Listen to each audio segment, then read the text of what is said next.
Water signs, tignan po natin kung ano ang mensahe para sa iyo ngayong araw. Keep in mind po na ito ay general reading lamang, so hindi po lahat ay makaka-relate.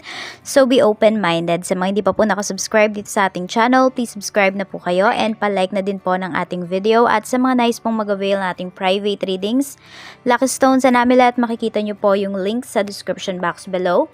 Tarot Intentions by Aliana Reyes. Okay, tignan po natin kung ano ba yung mensahe para sa iyo ngayong araw na ito, water signs. Yan. Water signs, tingnan natin. Spirit guide, mensahe natin. Okay, your energy. We have Two of Wands, so you have many plans ngayon. Or nag-decide yung iba sa inyo kung magstay pa ba kayo sa sitwasyon ninyo or you should move forward na. Ayan po, so may mga bagay dito na pwedeng hindi na nag-work out for you. So kailangan mo ng alisan. Water signs. Tingnan natin.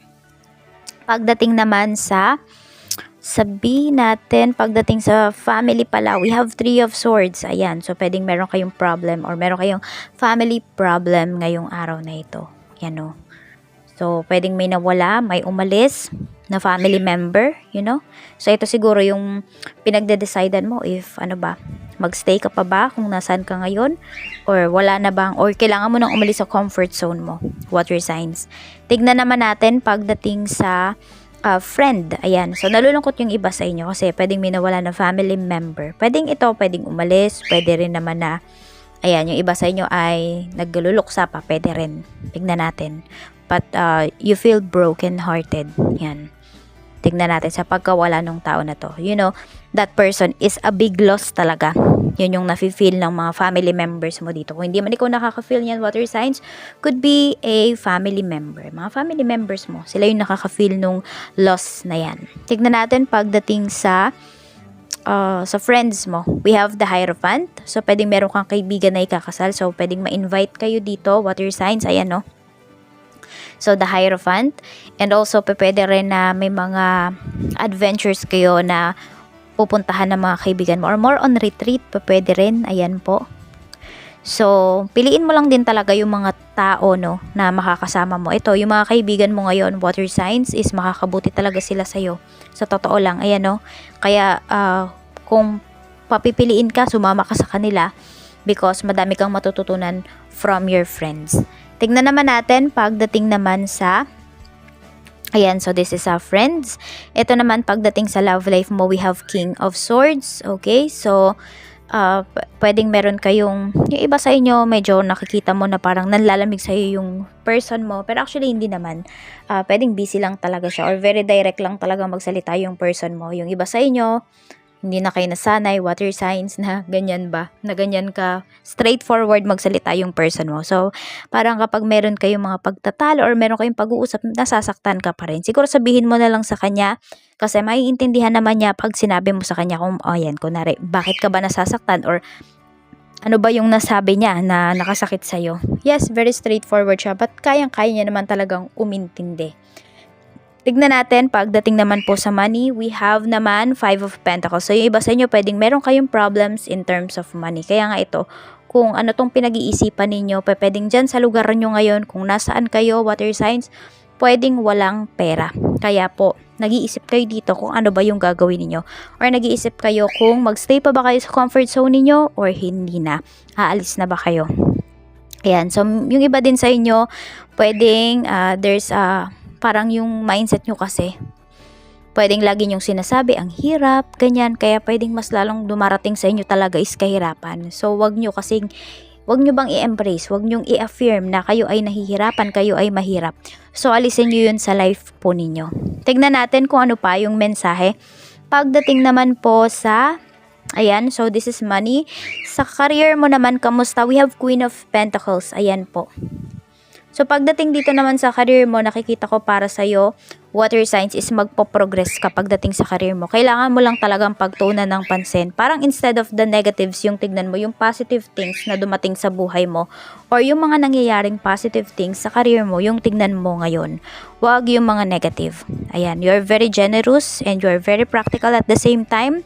Tapos, yung iba po sa inyo, ayan, pwedeng dyan sa career ninyo, mabibili nyo talaga yung mga gusto ninyong bilhin. Kaya, alagaan ninyo yung career ninyo, huwag ninyong pababayaan.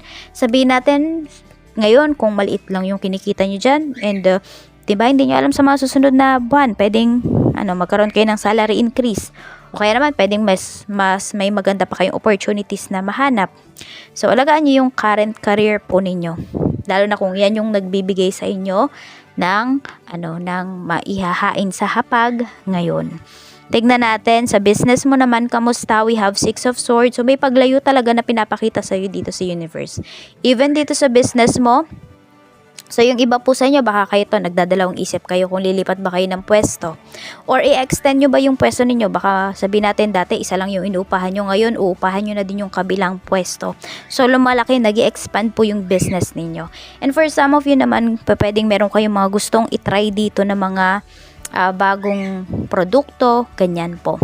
Kasi yung iba, pwedeng nakikita ninyo na, okay, hindi na mabenta yung dati naming produkto, baka kailangan namin mag-rebranding, kailangan namin ng iba pang idagdag dito sa negosyo namin. So, huwag kayong matatakot, lalo na kung meron naman po kayong, pwedeng may mga tao kasi talaga na makatulong sa inyo. Marami kayong connection, water sign, so huwag kayong matakot sumubok dito. Oo, parang wag kayong matakot mag-take ng risk ngayong araw na ito. Kasi kayang-kaya nyo talaga yan. Tignan natin pagdating naman sa, ito ay, sa mga positive things naman na pwedeng dumating sa'yo ngayong araw. So, we have judgment. So, ayan, magkakaroon ng kalinawan. So, pwedeng mapag-iisip-isipan mo talaga yung mga bagay na mangyayari sa life mo or mga gagawin mo pala sa life mo. Ayan po. Makapag-decide ka na dito. So, kung naguguluhan ka nitong mga nakakarang araw, ngayong araw na to is diretsahan na talaga yun. Direct na yung magiging decision mo dito. At kung ano man yun, pwedeng paninindigan mo na talaga siya. Tignan natin, positive things pa. We have that card. So, may pagbabago sa life mo. Positive changes ito. Nasa sayo na lang kasi talaga kung paano mo ba i-handle or paano ka ba magre-react sa mga nangyayari sa life mo. Negatives, ayan, Ace of Pentacles. So, pwedeng merong offer sa inyo dito. Pero tignan nyo din, i-review po ninyo. Kasi baka akala ninyo, water signs, in-offer sa akin, malaki yung kita. Pero baka pag nandun na kayo actual, hindi naman. So, review nyo pa rin yung mga yes, may mga pag-o-offer sa inyo dito. Pwede rin yung iba sa inyo may ma-receive kayo na indecent proposal. So, tignan nyo na lang po. Pag-isipan nyo pa rin talaga. Positive naman to, lalo na kung wala namang hidden agenda. Yung mga tinutulong po sa inyo. Pero kung mayroon kayong mapansin, then wag nyo na pong ituloy. Okay, pasensya na po kayo sa huni ng ibon. Kanina naman tahol ng aso, ngayon huni ng ibon. So, pasensya na po kayo. Tingnan natin, pagdating naman po sa, sa mga blessings na pwedeng dumating para sa'yo ngayong araw na ito. A blessing for a mother. So, ayan po.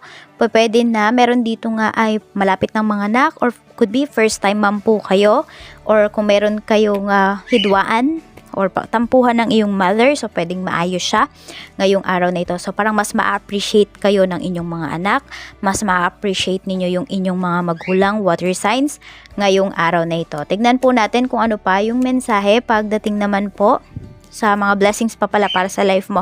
A blessing for good work. So sabi ko nga sa inyo, mahalin ninyo yung trabaho ninyo na mayroon kayo ngayon. So we have a blessing to leave sadness. So ayan po, parang it's time na talaga na tignan yung other side, yung lighter side ba ng life ninyo.